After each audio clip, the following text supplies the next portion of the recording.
point now. But I really would like to thank the institution here for hosting this event. And my host is Professor Bhatt from the university, retired from the university, and it's been wonderful to meet him.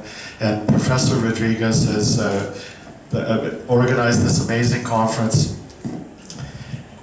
And of course, Dr. Manoharachari, it's wonderful to meet you at last. And so coming to India, it's a kind of dream, and it's like many dreams, you never expect them to come true. And so it feels very different for me. So I was asked to speak about a topic that would be of interest to a general audience. And I was also asked to try to be positive about things. This quote from Albert Einstein, it might surprise you, those of you who aren't scientists, it might surprise you to know that scientists actually do have heroes. And for many people, Albert Einstein was a hero, not just for science, not just for scientists, because of his intellect, but also because of his pacifism and his humanity. And I would like to dedicate this talk to Professor C.V. Subramanian. When I was a graduate student in Canada, there were about 6 eminent scientists in the field that I wanted to work in, and one of them was Professor Subramanian. And I'm very sorry that he's not here today to hear this presentation, but he's not here for personal reasons. But I hope that he would approve of this quote from Albert Einstein about the relationship between the mysterious, art, and science. And I wanted to give you a little piece of my personality through the personality of the president of the Indian Mycological Society. He said this yesterday: the beauty of the fungal world is so large, so interesting, and so amusing. And if you have any question about whether I'm joking or not about something, I'm probably joking. I've got lots of little stories for you that I want to tell today. So, because I was asked to speak about the wonderful world of fungi, but I really can't just speak about positive things. Like so many things in life, the fungi have the dark side and they have the good side. There's the duality of life, the duality of nature is present in the fungi, just as it's present in all of our cultures in the East and the cultures in the West.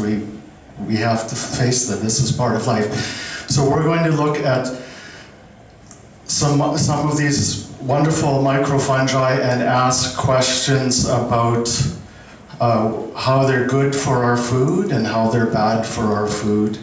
We'll look at how they cause disease and how they can be used to cure disease. So we'll see this dual nature as we go through the talk. Now the mandala on the bottom, this was published about 2 or 3 weeks ago on PLOS ONE, and this is a graphical representation of all the life on Earth that's known right now.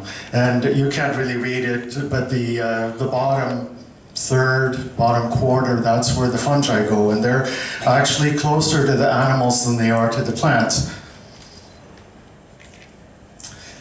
This is my house. So 2 days ago, this is where 3 days ago, everything is a blur. I started out here, and there's something very unusual about my house. And I know you're thinking it's the snow. It was, when I left home, it was 12 degrees Celsius, so a normal autumn right now, and we won't see the snow probably for 6 or 8 weeks. And in the summertime, it's very much like it is here. It goes, well, not that hot, but it's like 30 degrees, it's humid. And it's not even that the house is made of logs. That's very unusual even in Canada. What's unusual about this house is that it's the first house that had all of its fungi examined by a new technology called next generation sequencing.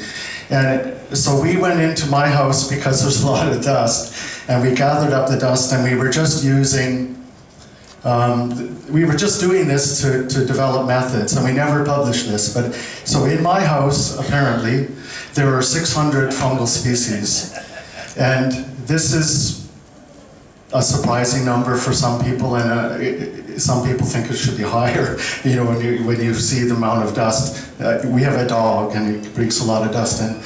But we don't know what they all are. You know, when we have these sequences and we try to identify them, there's fungi that are unknown to man in my house, just like there are bacteria unknown to man on all of our bodies, right? So that's a small fragment. So on planet Earth, there's somewhere between 1.5 and 15 million fungi. And we know, science knows, less than 100,000 of them. And so we're missing millions of fungi, no matter how we count. And Professor Manoharachi yesterday said that 30% of the known fungi are also known in India.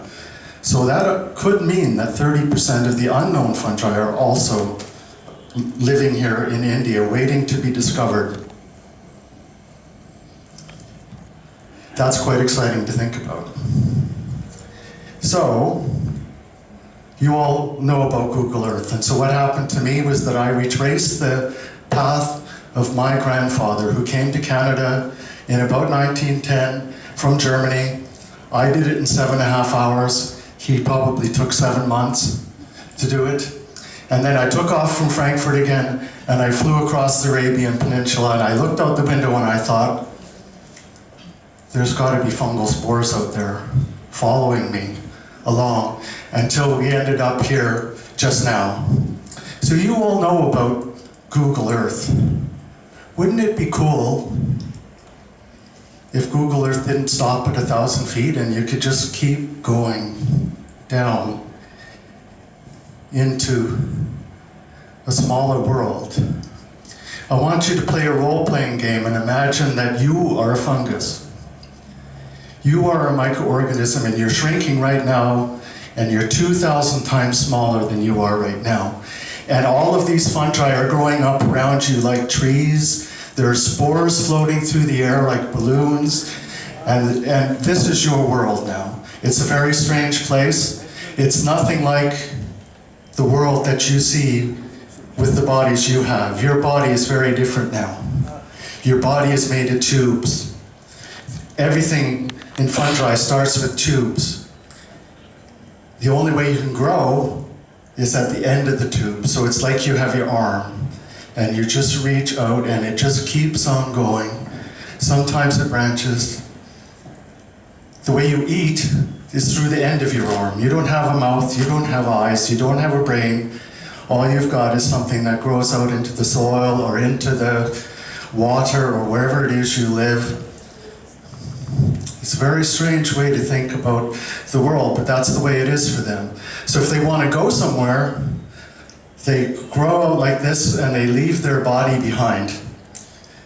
If they've got a generous growing point that sends nutrients back, that body can live for a long time. It can live for hundreds of years.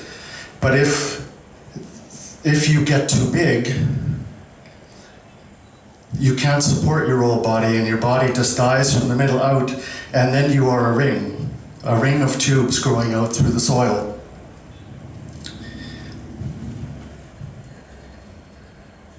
Put all of these things together, so here's your body, and it's just growing through the soil now. So this is a culture that's growing over agar in a time-lapse video, and so this is your world now. You're just going along this way. Fungi have if you're lucky, you get picked up by a mycologist, and they take one of your spores or one of your cells and they put it on an agar petri dish, agar in a petri dish, and you turn into the culture like this. And this is a kind of immortality for you, because if you're lucky and you get yourself into a culture collection, they'll preserve you and you can just live forever. You know, they'll just keep transferring you and you'll grow on as a new fungus. But to to be honest, that's pretty boring. Who wants to live their whole life in a dish? Sometimes